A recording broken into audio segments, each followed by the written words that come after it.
Hoje nós vamos tratar da temática sobre medidas fiscais para enfrentamento da crise. Meu nome é Marcelo Lobato, sou sócio do escritório Silveira Tias. Vou funcionar hoje como mediador.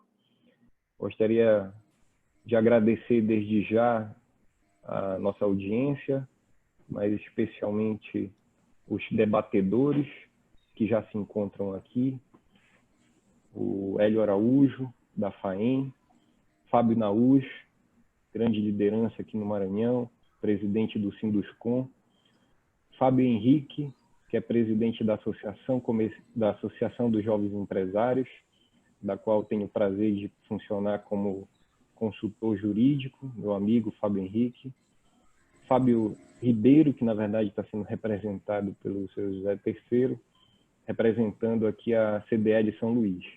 O Robério Lemos também, grande parceiro, uma força aí de liderança junto ao empresariado, presidente da Comac. Estamos aguardando também ainda o Ivaldo Prado, que também é um grande parceiro nosso, deve entrar logo, logo. E vou apresentar aqui o nosso palestrante, o Dr. Fernando Scaff, meu sócio fundador do escritório Silveira Tias. Ele é professor também titular da USP de Direito Financeiro, um tributarista, e que vai nos trazer esse cenário que reclama, né, medidas fiscais para a retomada da crise. Uma crise que foi instalada, na verdade, por efeitos de uma pandemia, ou seja, uma crise sanitária que impôs uma crise econômica. A necessidade das medidas sanitárias, né, de isolamento principalmente, para que não sobrecarregasse o sistema de saúde, não entrasse em colapso devido à pandemia, exigiu, então,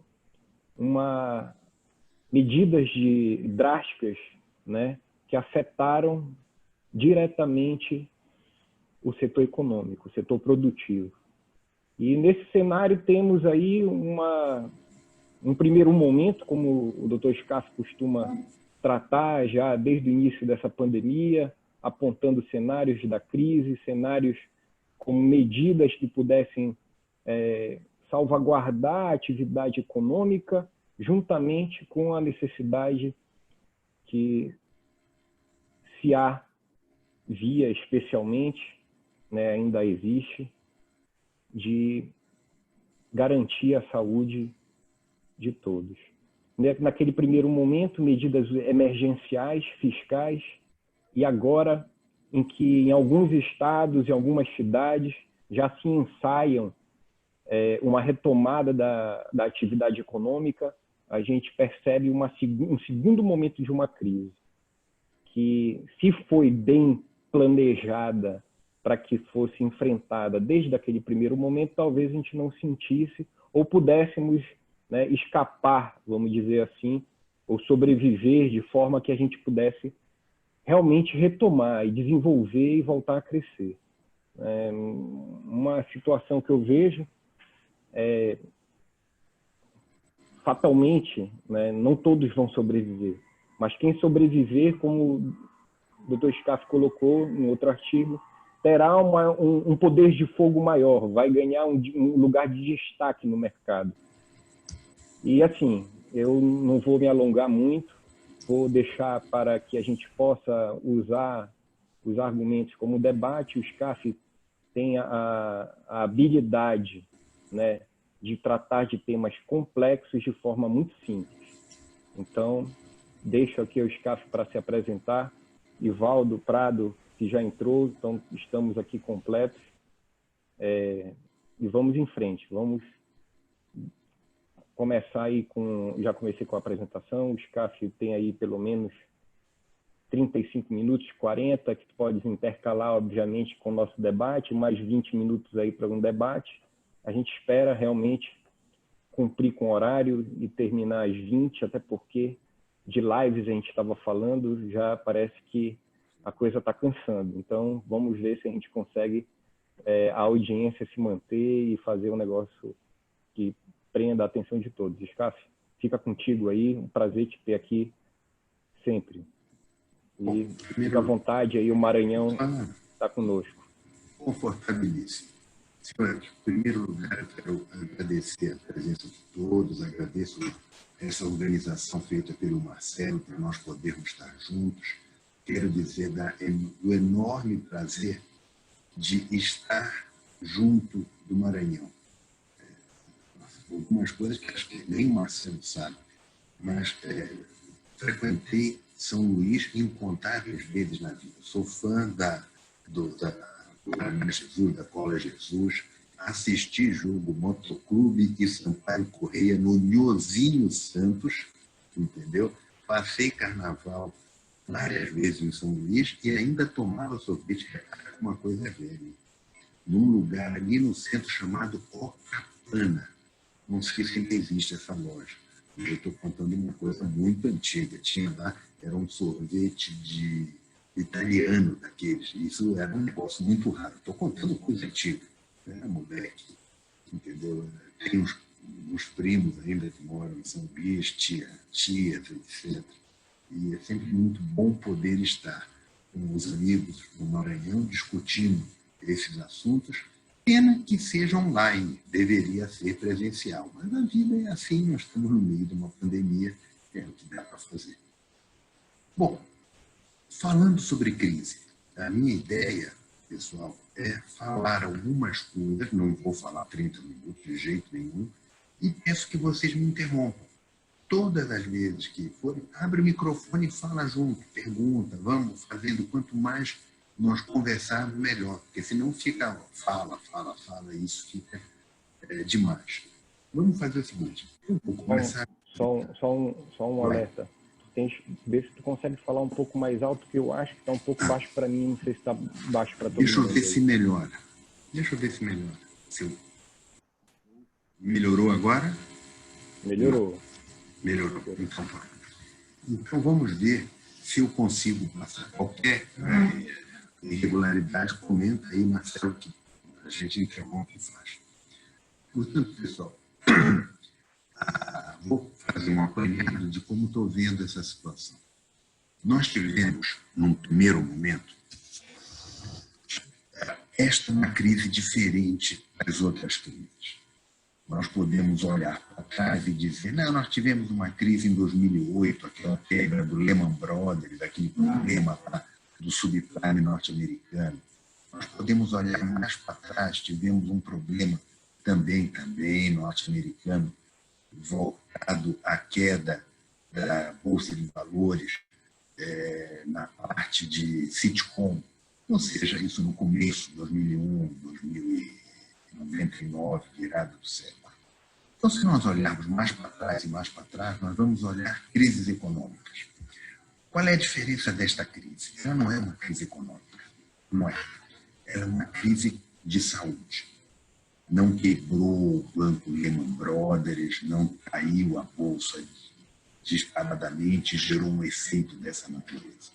O que nós tivemos foi, no mundo, uma crise sanitária como não se tinha há muitos anos. A mais remota que se tem notícia, tem mais de 100 anos, que é a da gripe espanhola. E que foi sendo disseminada, final da Primeira Guerra, uma confusão enorme. Qual é a diferença desta, então? É uma crise sanitária com informações em tempo real.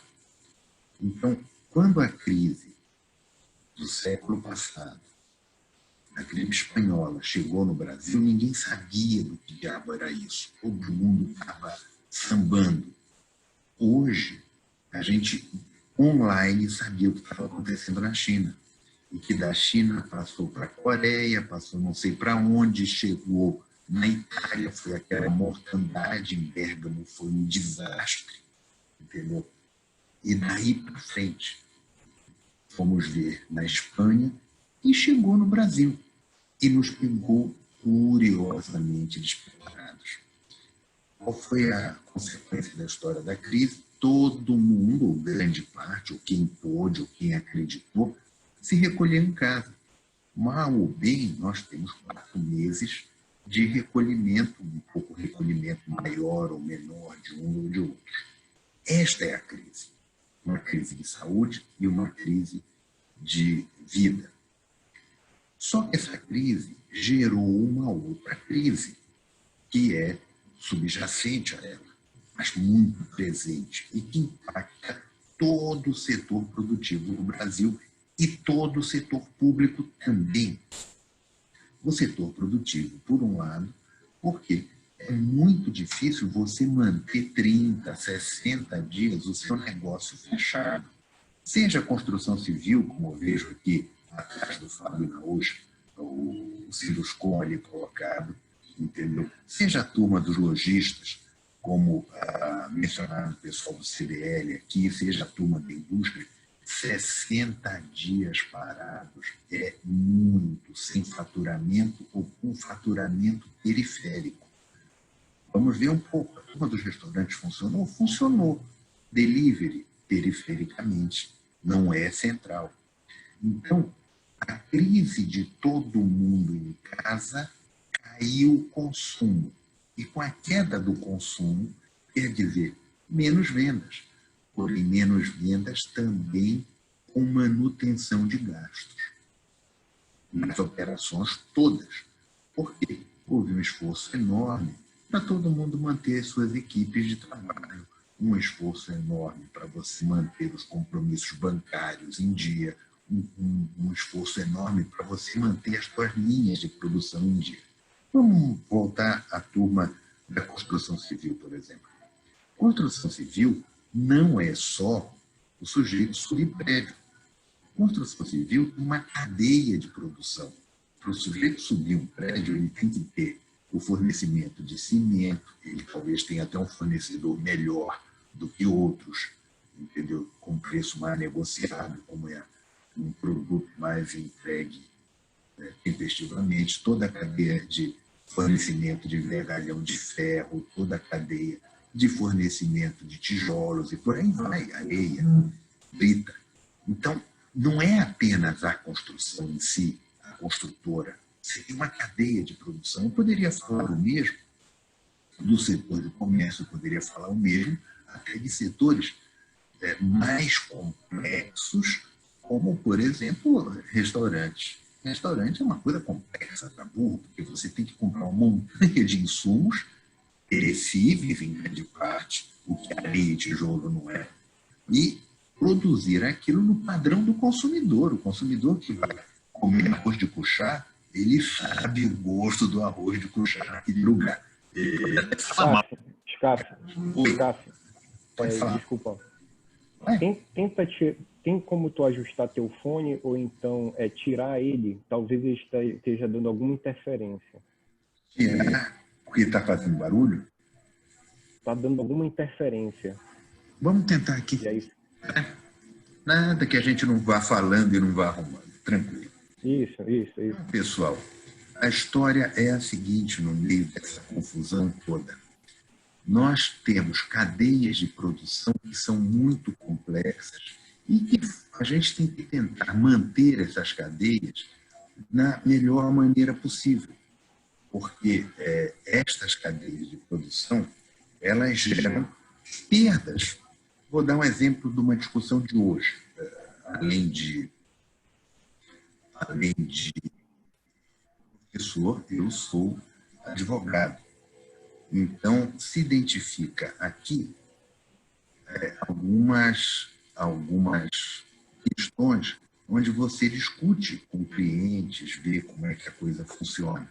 Então, hoje eu discutia com uma indústria de refrigerantes, e eles dizendo, olha, a nossa cadeia de produção, a gente até vendeu um pouco mais durante a crise, nos últimos 3, 4 meses, crise de fechado 3 meses.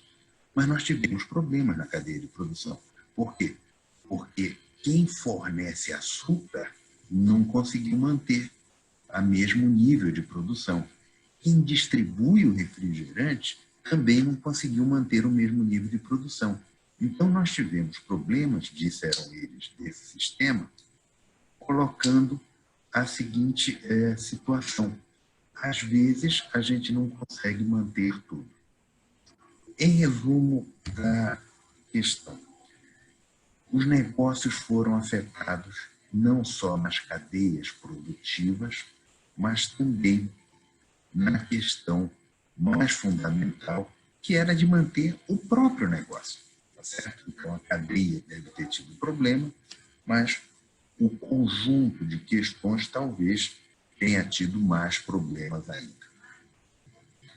Em resumo, esse tipo de questão é o que foi colocado para a gente verificar ou para a gente enfrentar no meio desta pandemia. Ok? O que fez o governo? O governo, por um lado, adotou alguns procedimentos para reduzir este impacto. Eu não sei se isso está funcionando direito, Marcelo. Ainda está o chiado, ainda está com alguma dificuldade? Não, tá bom. Então, vamos ver se a gente resolve assim. O que fez o governo? Tá bom. Medidas para reduzir a questão do impacto na empregabilidade, ou seja, alguma manutenção de emprego, uma coisa assim. Por outro lado, na área tributária, adotou medidas tímidas. É este o ponto, toda a história para chegar nas medidas tímidas. Por quê? As medidas adotadas pelo governo federal e nos estados em várias situações foram medidas de postergação, de adiamento do pagamento dos tributos. Isso deu uma folga? Deu, claro que deu uma folga. Mas a folga está acabando. O que é que eu quero dizer? O que você deveria ter pago há 3 meses atrás foi prorrogado para pagar agora, o mês que vem. Então, você vai ter que pagar as faturas correntes, as faturas, no sentido de fatura fiscal, os tributos correntes, os tributos passados, e tudo isso gera um problema enorme no gasto das empresas. Eu sei que no Maranhão já tem refis, deve ter um nome específico, um refis municipal, estão discutindo um refis estadual, cada qual tem as suas peculiaridades. Mas, mesmo assim, isto não é suficiente, porque você só posterga o pagamento. O que deveria ter sido feito era uma medida importante, forte, de cancelamento de pagamentos. Mas isto não foi feito. Tá certo? Pode ser feito à frente? Espero que sim. Mas esse não é o cenário. Vamos falar do cenário federal. O cenário federal, hoje, tem, dentro do Congresso Nacional, alguns debates. O principal debate dentro do Congresso diz respeito a novas tributações. Se discute no Congresso tributos sobre grandes fortunas, tributos sobre distribuição de dividendos, aumento de PIS/COFINS e questões desse gênero, entendeu? Então, é muito negativo o horizonte do que se discute dentro do Congresso com essas propostas. Em paralelo a isso, surgiu na última semana, 10 dias, uma discussão de vamos fazer uma reforma tributária. Isso é outro problema. Nós estamos, contando aqui o nosso técnico de informática, em 10 pessoas nesta tela. Bom, eu só estou vendo 10 na tela, pelo menos, mas sei que tem mais gente. De toda maneira, o que é que acontece dentro deste horizonte? Se nós formos perguntar para cada qual o que é a reforma tributária, bom, a gente vai chegar a algumas conclusões bacanas. Não tem a menor dúvida. Tem que ser mais simples. Tem que ser mais simples. O sistema é complicado para cacete, não tem dúvida. Segundo, tem que ser mais barato. Nós estamos pagando muito. Também não tem nem dúvida. Nós temos que fazer alguma coisa que seja aproveitável. Ou seja, não só simples, barato, mas que a gente tenha uma espécie de conta corrente, de facilidade. Se eventualmente pagar mais por alguma coisa, conseguir receber o crédito sem grande dificuldade, sem pegadinhas, sem fiscal na porta, sem aquelas fiscalizações complicadas que a gente sabe e enfrenta sempre. O que acontece no meio dessa história? Tudo isso que eu estou dizendo não está presente no debate de reforma tributária. Nada disso. Nós temos de reforma tributária 2 propostas de implementação no Congresso e um balão de ensaio. Vamos lá. A primeira proposta é a PEC 45, ok? Bernardia, e isso está em debate na Câmara dos Deputados. Segunda proposta, proposta do ex-deputado Luiz Carlos Raul, que hoje foi assumida pelo Senado e está em discussão também. E hoje as duas estão numa comissão mista dentro do Congresso, teve uma reunião hoje, etc. E tem uma terceira que eu chamo de balão de ensaio, porque não tem texto.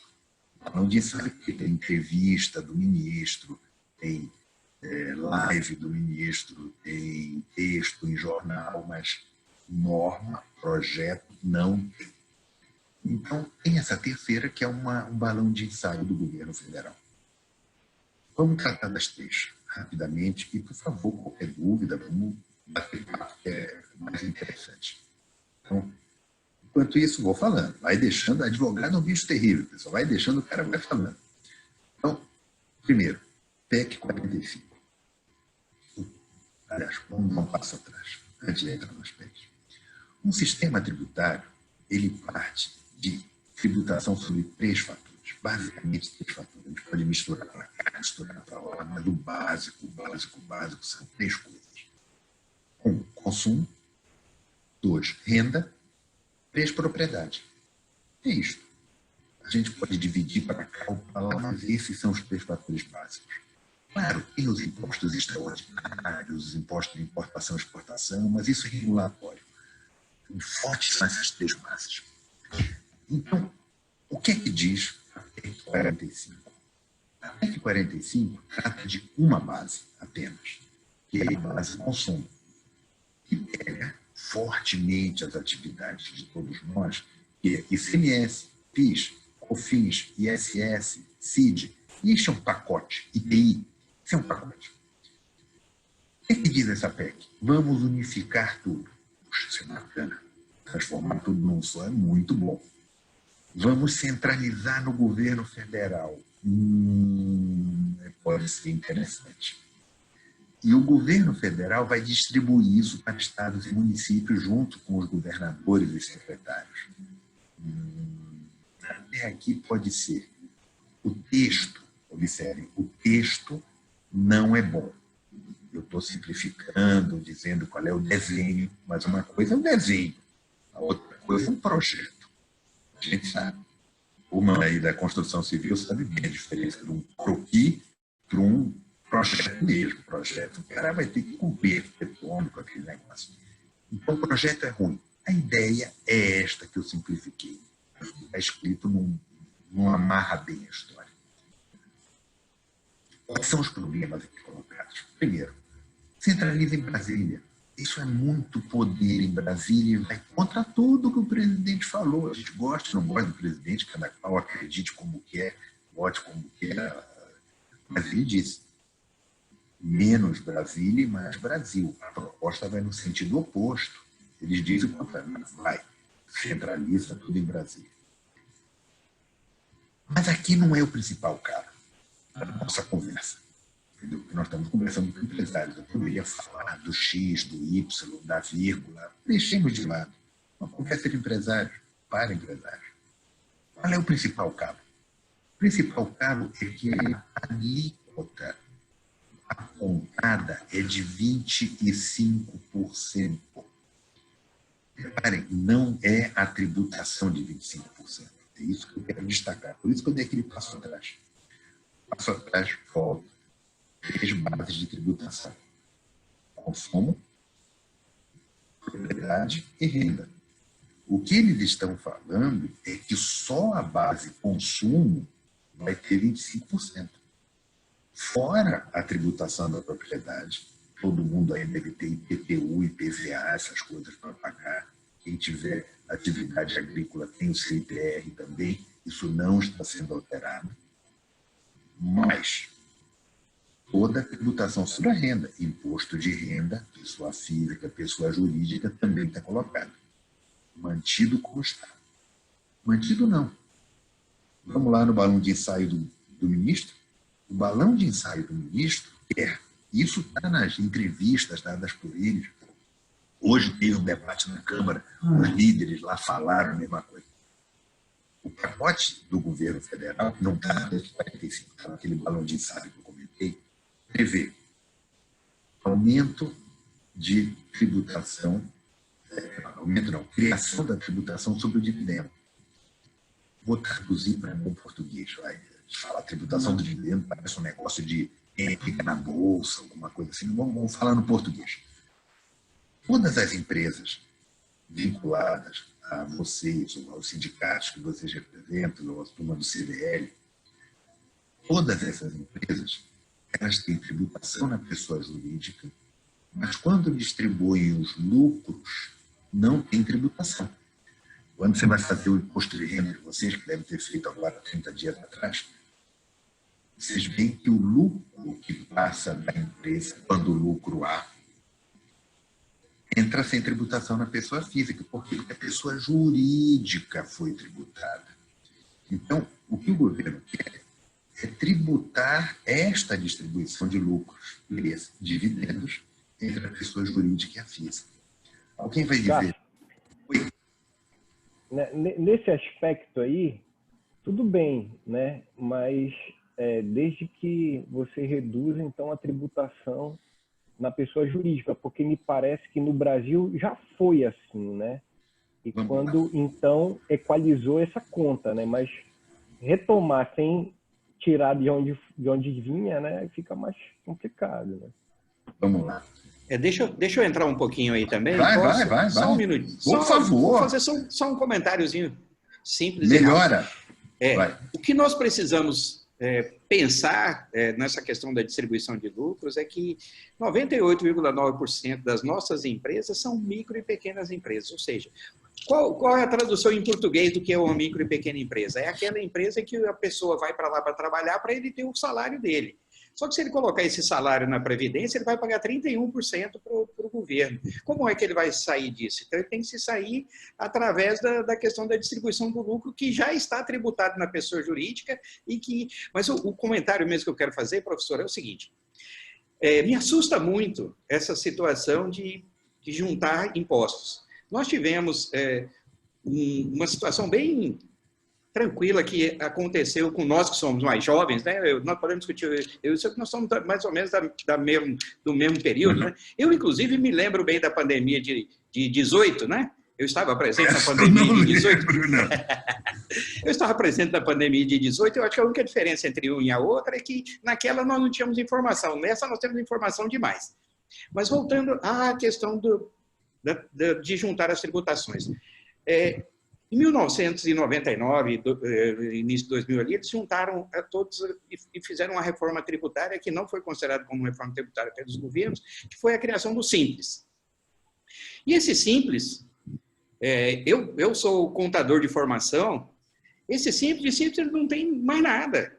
Por quê? Eles complicaram tudo. O que era simples, eles complicaram tanto. E criaram tanta norma em cima de norma que hoje existe um conselho gestor do Simples Nacional que o que ele faz é se reunir todos os dias para discutir uma norma sobre um tributo que deveria ser simples. Então, isso assusta bastante, essa questão. E a questão da tributação dos dividendos, professor, eu acho que isso é um tiro no pé, na minha concepção. Obrigado aí por ter deixado eu fazer esse comentário. Deixa nada, a gente está aqui para conversar. Quem quiser interromper, por favor, só abre o microfone e vai entrando. Vou comentar os dois pontos. Primeiro, o ponto do Marcelo. Marcelo, existiu no Brasil, aliás, mais uma vez, um passo atrás. No mundo, existem 3 sistemas muito básicos sobre tributação de lucros. Um sistema que diz não tributa a pessoa jurídica, só tributa o lucro dividido, o lucro partilhado. Então, o que acaba acontecendo? As pessoas jurídicas se capitalizam e só vão dividir o lucro pontualmente. Isto acontece quando você tem países com grandes empresas organizadas, um nível econômico mais equalizado e por cima. Ok? Existem outros países que vão fazer o contrário. como o Brasil hoje tributa a pessoa jurídica e não tributa a distribuição de lucros. Vou dizer já como era antes. Existem os países mistos, ou seja, tributa a pessoa jurídica e tributa a física, abatendo do que cobrado da física do que foi cobrado da jurídica. Então, se na jurídica é cobrado 100, quando for distribuir, vai distribuir 20, você abate uma parte proporcional de um para outro. Existem países que seguem essa regra. O Brasil, antes de 1995, século passado, não chega a espanhola, mas em 95, funcionava da seguinte maneira. Existia a tributação sobre a distribuição de lucros. Existia. Como é que funcionava na prática aí? E vamos falar de prática, pessoal. Hélio, contador, quantas empresas não faziam a distribuição, segurava o gasto, porque disfarçava a distribuição de lucros com gastos dentro da empresa. Então, o cara comprava um carro pela empresa e dizia que usava na empresa. Mas era o carro dele, da família.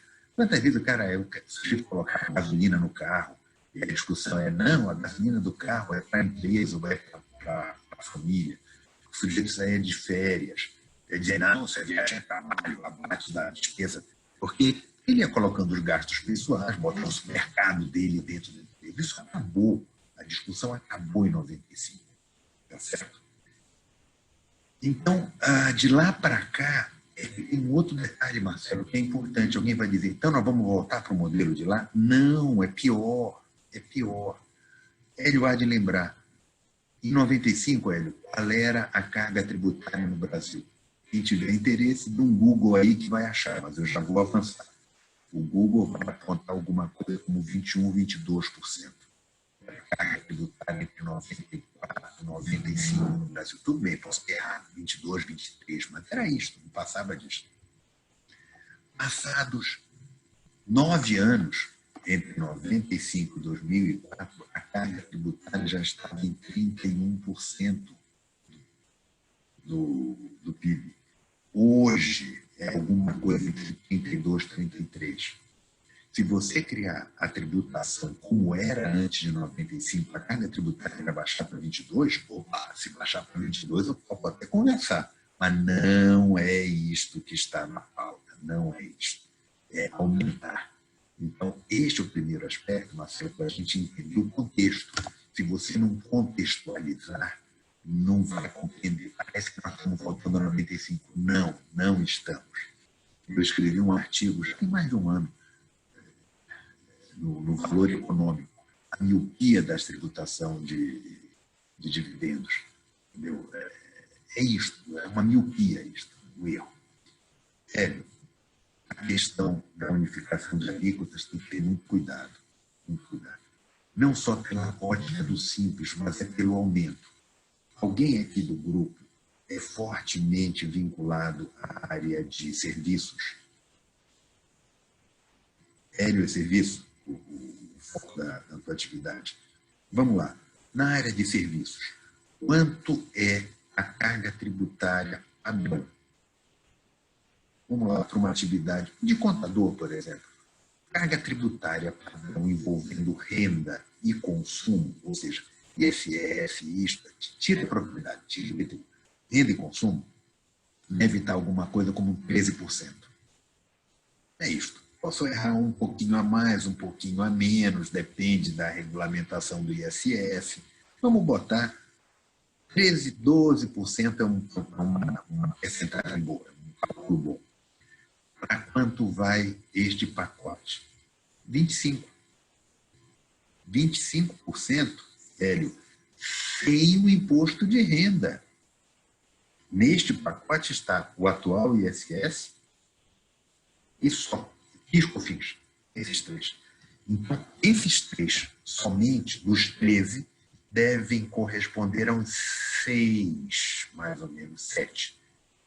Vai aumentar para 25, além da tributação da renda. Pessoal, ouçam o que está sendo dito no Congresso sobre reforma tributária. É acabar o simples. É acabar o simples, não, deixa eu me corrigir. É achatar o simples. Ou seja, quem hoje tem um determinado nível no simples vai ser achatado. Mas quem hoje usa o lucro presumido, acaba. Esse negócio de lucro presumido não tem mais. Quer dizer, esses caras enlouqueceram. Eles não sabem em que país eles vivem. Não sabem. Entendeu? Bom, em resumo da história, o que... Scaf, Oi? Scaf está dizendo, então, que o que parece estar ruim pode piorar. Sim, claro, claro. Aquilo que eu costumo dizer, o fundo do poço, no fundo do poço tem um alçapão, pessoal. Tem. Quando você acha que chegou lá, você olhou direito, pisou no fundo, vai abrir, tem um alçapão com outro poço, com outro poço. Você pode afundar. Não tenha dúvida disso. Outra coisa, eu creio que tu deves destacar aí também, mas a gente tem aqui várias associações com várias atividades distintas, cuja operação é muito específica e muito distinta uma da outra. Tratar a reforma, ela querendo tratar tudo de uma mesma forma, isso não pode prejudicar você tratar diferenciado quem tem realmente a necessidade de se tratar de forma diferente? Esse é um risco. Marcelo, mais uma vez você tem razão. Vamos olhar juntos. Essa semana passada, eu fiz um bate-papo desse com o pessoal do agronegócio. Certo? E a turma do agronegócio pleiteava um capítulo próprio na reforma tributária para o agronegócio. O agronegócio exportador tem a questão do PRONAF, agricultura familiar, que tem um outro perfil, tem toda a questão da cesta básica, entendeu? E a cesta básica vai virar tributação de 25%. Toda a discussão do PRONAF, tributação de 25% só sobre o consumo, sem contar a propriedade e sem contar a renda. Então, o que eu quero dizer, Marcelo, no meio dessa história? A ideia de ter uma alíquota única para consumo não é boa. Você tem que ter faixas, entendeu?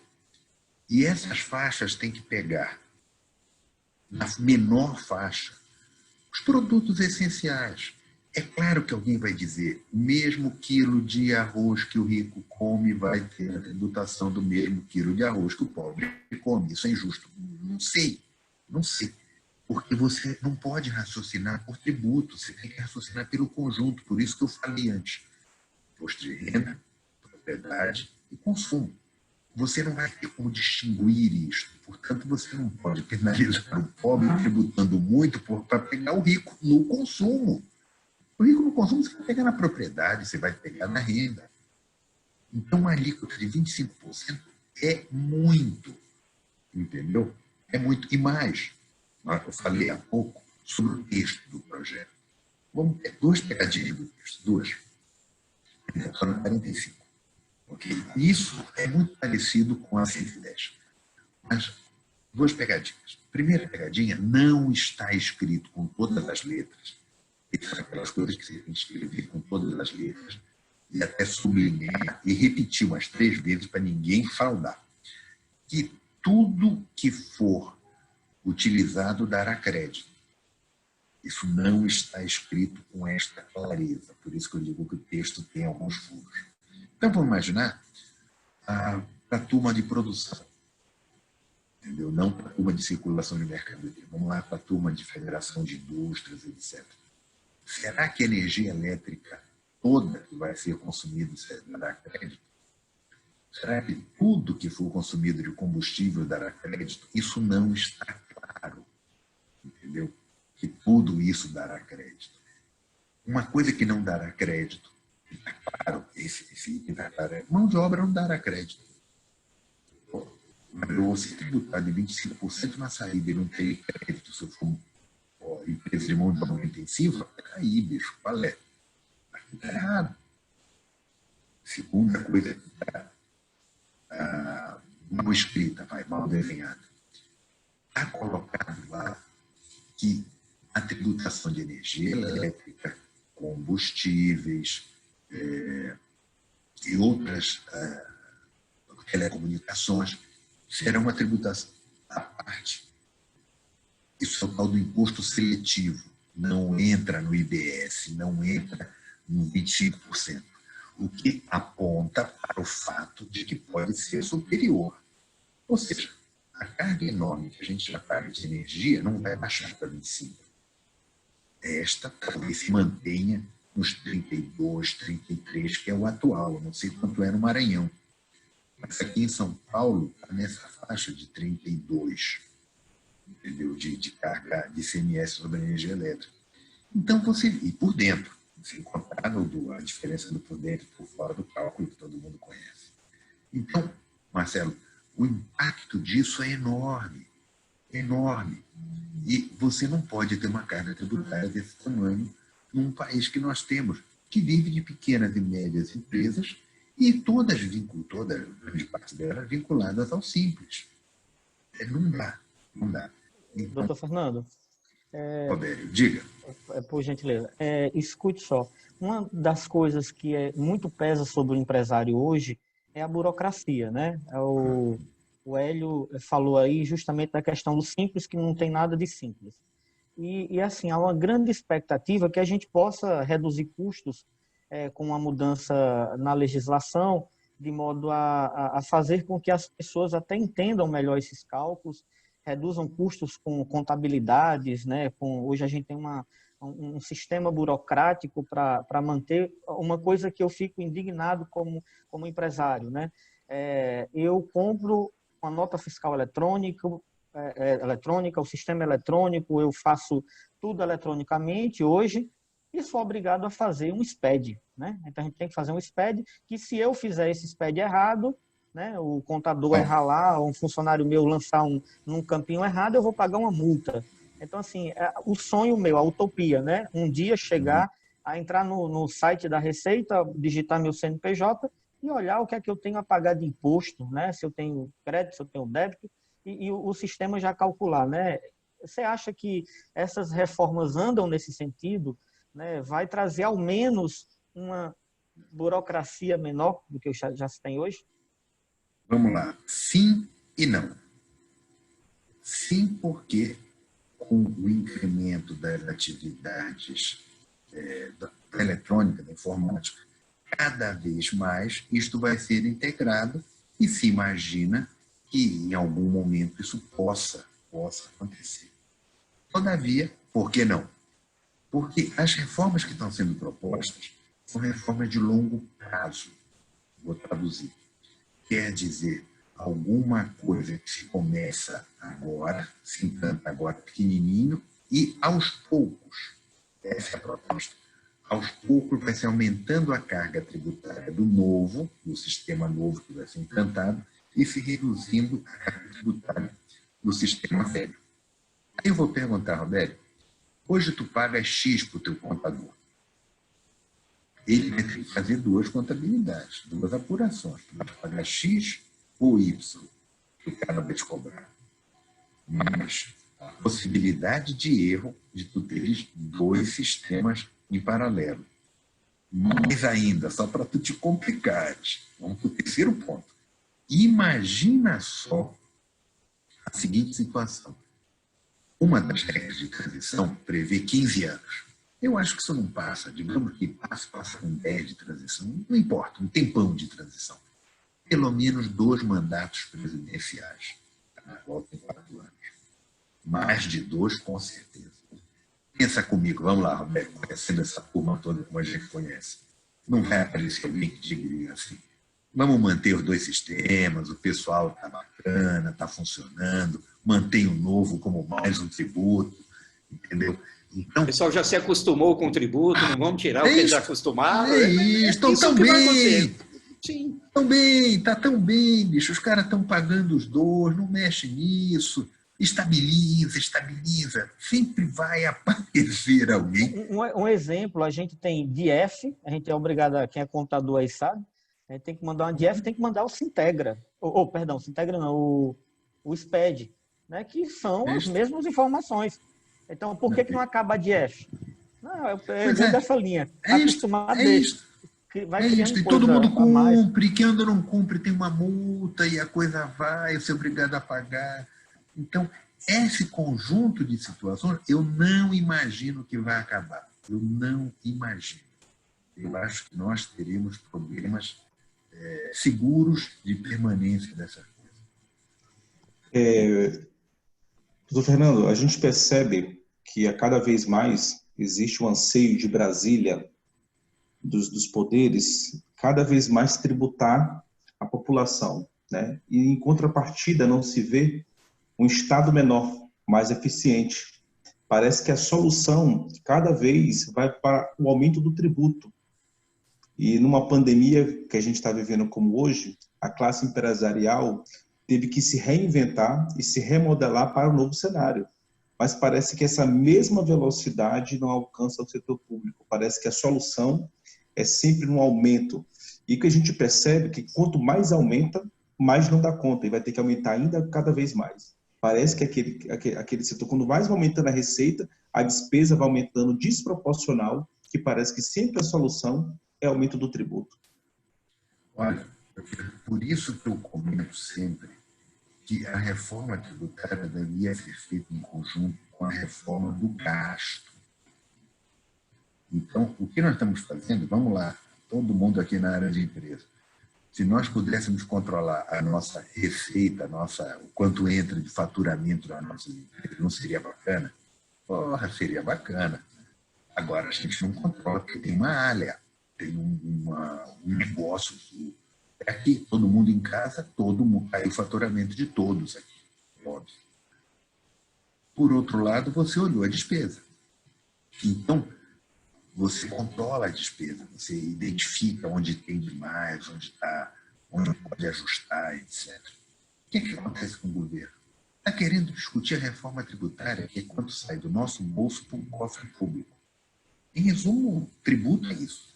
A reforma tributária é quanto é que nós vamos pagar para o governo. É isto, espremendo, o resto é malabarismo, é isto.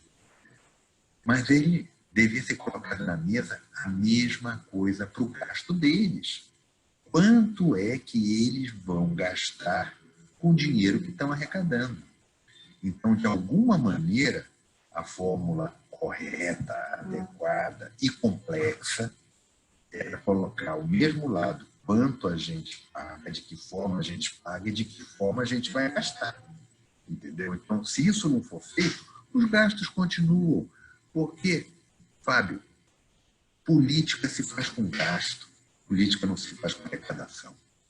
Entendeu? Política se faz com gasto para cabo eleitoral, gasto de... Hoje já nem tem mais tanto camisa, gasto com disparo de WhatsApp, de essas coisas todas. É isso que se faz, é gasto. Entendeu? Gasto coberto por custo eleitoral, gasto coberto por apoiador, gasto. Não se faz política, gasto com aumento de salário de servidor público. Entendeu? Então, não se faz política com arrecadação, política se faz com gasto. Por isso, é que deveria ser colocado na pauta alguma coisa que diz: nós queremos pagar 30% do PIB. Em 3 anos tem que ser 29%. Em 3 anos tem que ser 28%. Mais 3 anos, 27%. Deveria haver uma queda de gasto público para poder comportar uma queda de arrecadação. É isto que deveria ser proposto, mas não é o que estamos discutindo. É imaginar que o pobre Tiradentes brigou lá pelos 20%, pelo quinto dos infernos que era destinado à coroa portuguesa. E quando a gente fala em torno de 35%, a gente não pode ter essa mesma conformidade. É isto. Em resumo, a questão de reforma tributária quer dizer o seguinte: vou voltar um pouco. Nós 10 aqui nesta sala, além dos que nos estão ouvindo, se formos perguntar, queremos uma reforma tributária que seja mais que tributo menor possível, o mais simples possível. mas não é o que os caras estão discutindo, entendeu? Então, eu tenho receio do que pode sair, e cá entre nós não é o momento adequado de discutir reforma tributária. Vou dar um exemplo, eu comentei hoje numa reportagem, Marcelo tem até o jornal, uma reportagem do jornal O Globo hoje. O repórter perguntou se era o momento da reforma tributária, etc. Eu disse para eles, de jeito nenhum. O governo está falido, os governos, estou falando no plural, estão falidos, estadual, federal, municipal. É como se o sujeito fosse com fome no supermercado. Não tem aquela sugestão de não vá com fome no supermercado? Então, meu irmão, esses caras com fome no supermercado, fazer compras com o nosso, não é adequado, não é o momento. Vou só fazer um paralelo para além do supermercado. Gordo com fome no supermercado, imaginou. No meio da pandemia, alguém, vamos lá, turma da construção civil, alguém se meteu em projetar e construir edifícios? Não. Vamos construir um novo hospital? Não. Você faz hospitais de campanha. Aqui em São Paulo, por exemplo, aqui perto, no Pacaembu, montaram um hospital de campanha, parece que para, sei lá quantos leitos, uma montanha de gente. A pandemia caiu, desmontaram o hospital foi para Campinas, entendeu? E de Campinas deve ir mais para dentro, porque lá tem mais problemas agora. Ninguém construiu um prédio de 50 andares, não tem isso. Então, uma reforma tributária é um prédio de 50 andares, porque precisa ter a previsibilidade para os próximos 30 anos, 40 anos, para ter estabilidade, conforto, segurança, atrair investimento e permitir que a gente possa botar dinheiro na produção, circulação de bens, etc. Scaf, para a gente seguindo a conclusão, né, a gente começou praticamente no horário, vamos tentar fechar no horário também, mas eu queria saber assim, Scaf, a gente está numa crise, né, numa recessão, entramos numa recessão com certeza, não tem para onde fugir, mas o que pode transformar uma recessão numa grande depressão, neste cenário que a gente viu? E o que tu achas que deveria, né, realmente ser algo determinante para que a gente não entrasse numa depressão, não apenas numa depressão, mas que a gente pudesse sair da recessão? Então, o negócio é cair no poço, outra coisa é pegar a corda para sair dele. Vamos lá, dois pedaços. De onde nós estamos caindo na depressão é muito fácil. A primeira regra são governos incompetentes. E falo no plural. Governos incompetentes que queiram discutir uma reforma tributária para aumentar a carga tributária. Qual é a sinalização para quem quer botar dinheiro na produção? Meu irmão, esquece. Não põe num país complicado como esse. Entendeu? Então, esta é uma forma errada de conduzir a discussão. A despeito do discurso ser diferente. O discurso é agora vamos reduzir a carga. É falso. Basta ler com atenção que você vai ver o que estão debatendo. Entendeu? O discurso não combina com a realidade. Portanto, para entrar num parafuso pior, aumentar a carga tributária, aumentar imposto sobre grandes fortunas, aumentar imposto sobre dividendos, aumentar imposto em geral, é o caminho errado. O que deveria ser feito agora? Agora é a hora do Estado, lato sensu, União, se endividar. Se endividar porque ele precisa de dinheiro para irrigar a economia. Agora é a hora do gasto público. Agora é a hora da lei do saneamento, que acabou de ser aprovada, depois de 20 anos de discussão, 20 anos discutindo, 20, aprovada agora. Agora é a hora de incentivo financeiro efetivo, real, às pequenas e microempresas, as empresas que podem pegar empréstimo de 50 mil, 100 mil, para sair do sufoco e continuar a gerar negócio. Então, saída vai ser por endividamento do setor público. Quem vai pagar a conta? A conta vai ser paga nos próximos 10, 20 anos. Ok? Como todo empréstimo de longo prazo. Emitir títulos.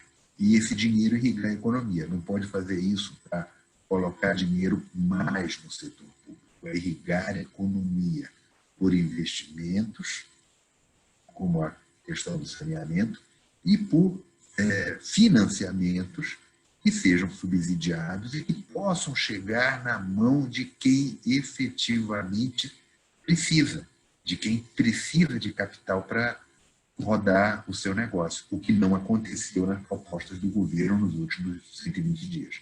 Muita promessa, pouco eficaz. Então, eu acho que é esse o setor. E nada de aumentar tributo. Nada. Aumentar tributo é um erro no presente momento. É claro que, Marcelo, em algum momento, em 5, 10 anos, se a dívida for feita de maneira escalonada, longa, como as dívidas que nós fazemos para comprar casa própria, ok? Ninguém compra casa própria com um cheque especial. Você é um doido. Você compra casa própria com financiamento imobiliário, que é um tipo específico de financiamento. Então, o governo tem que se endividar de longo prazo para pagar isto com juros de longo prazo. É isto. É essa a receita para não cair na depressão e dar um pouco de alegria para todo mundo que estamos precisando. Doutor Scarf. Obrigado, Chico. Doutor Scarf, me deu a informação. Pode falar. Digo, você é terceiro. Doutor Scarf, me deu só uma informação. Ao longo da sua experiência, você já viu alguma reforma tributária que reduzisse a carga? Porque eu tenho 50 e poucos anos, não vi nenhuma reforma ser proposta e trazer no bojo dela uma redução de carga tributária. Então, todas as reformas tributárias que sempre são propostas, ela é com intuito maior de se realmente aumentar a carga tributária, matar a sede tributária de arrecadação, seja da União, seja do Estado, seja do município, que é que nunca é sanada ou nunca é saciada essa sede de tributos, de arrecadação. Exatamente por isso. Você tem razão. Por isso é que a gente deve fazer diferente. Se deixar solto o pessoal em Brasília discutindo reforma tributária, que quando sai do nosso bolso e vai para o bolso deles, estamos fritos. Estamos fritos. A situação é exatamente o oposto. É o oposto. É nós não deixarmos os caras soltos para podermos ter o controle de quanto a gente paga, mas também de quanto vai ser gasto. É isso. Você tem razão. Se deixar solto, vai.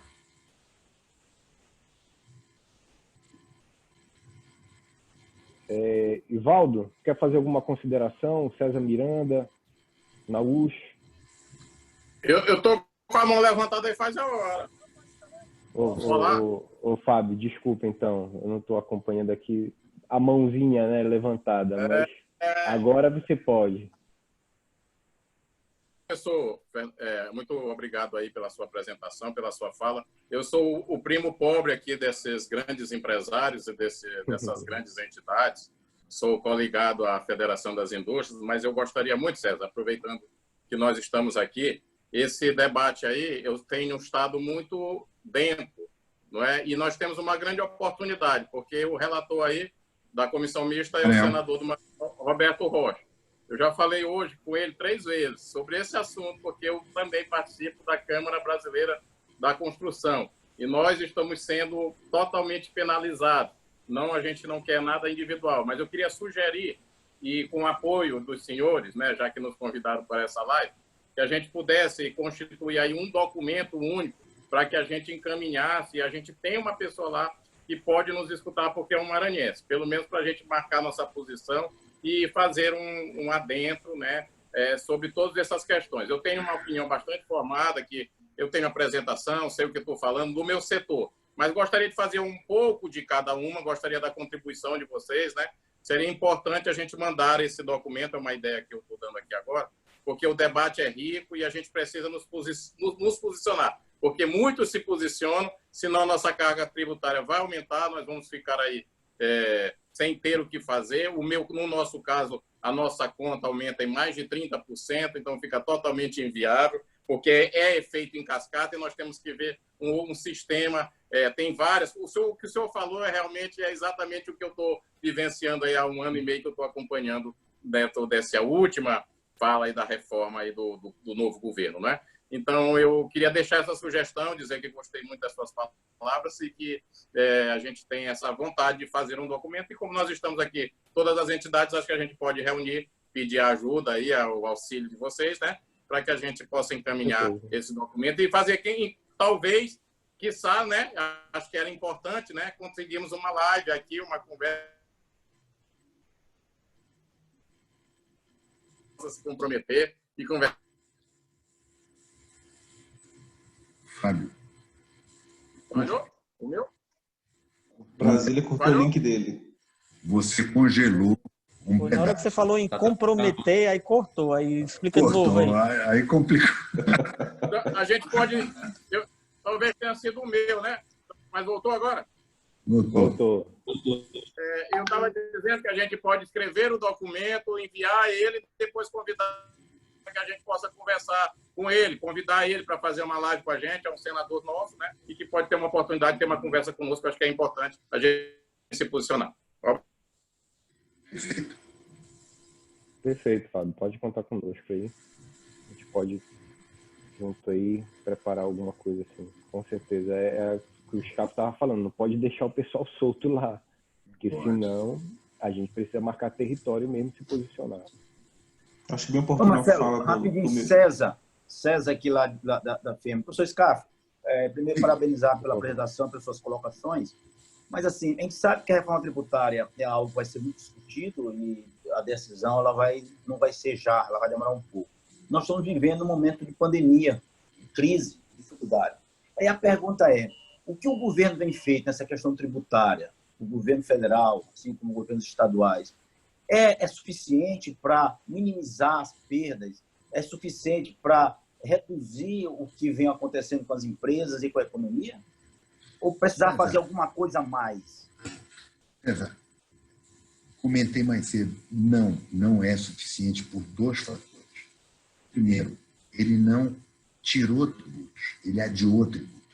Há uma diferença entre você dizer, olha, não paga, e dizer, olha, não paga agora, paga depois.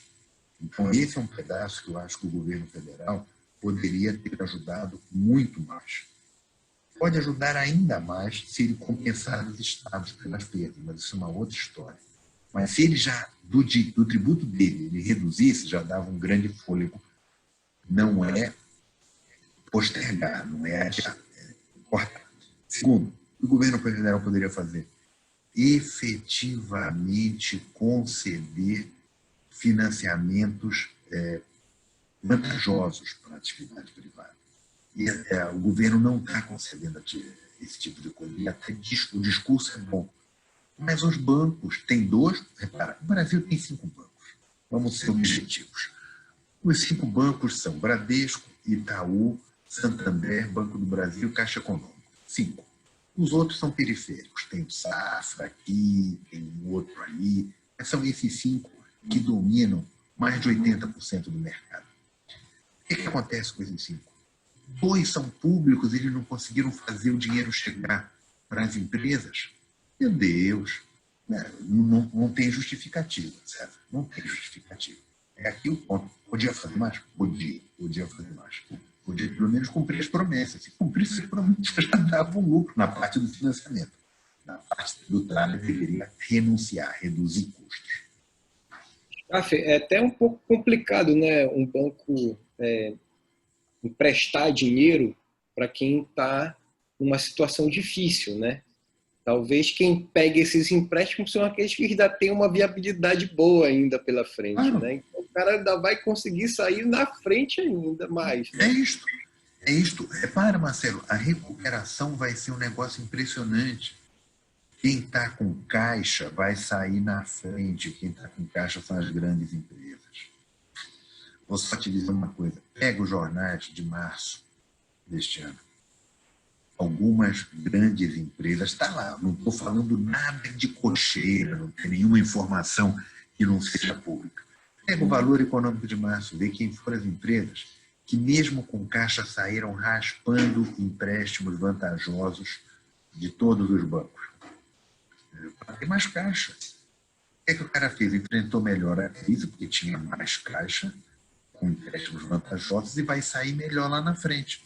Essa é a questão.